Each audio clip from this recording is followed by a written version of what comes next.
علماء اہل سنت کا دو ٹوک اعلان، اب مسجد بھی کھلے گی، جمعۃ الوداع اور عید کے اجتماعات بھی ہوں گے۔ پورا ملک کھول دیا، صرف عبادت پر پابندی کیوں؟ کیا کرونا صرف مسجدوں میں ہے؟ جسے دیکھو بس یہی بول رہا ہے، مسجد نہ جاؤ کرونا لگ جائے گا۔ لبرل، سیکولر، بکاؤ میڈیا سب یہی راگ الاپ رہے ہیں کہ مسجد نہ جاؤ کرونا لڑ جائے گا۔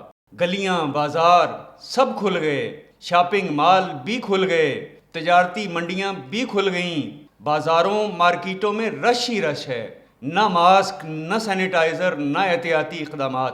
کیا ان سب جگہ کرونا کا داخلہ بند ہے؟ بس مسجد نہ جاؤ کرونا لڑ جائے گا۔ نماز پر پابندی، جمعے پر پابندی، اعتکاف پر پابندی۔ کرونا تو بہانہ ہے، مذہب اصل نشانہ ہے۔ لیکن اب بس بہت ہو چکی۔ مفتی منیب الرحمان کے بعد علامہ راغب نعیمی بھی بول پڑے، کہتے ہیں اب عبادت پر پابندی قبول نہیں، جمعۃ الوداع بھی منائیں گے، عید کے اجتماعات بھی ہوں گے۔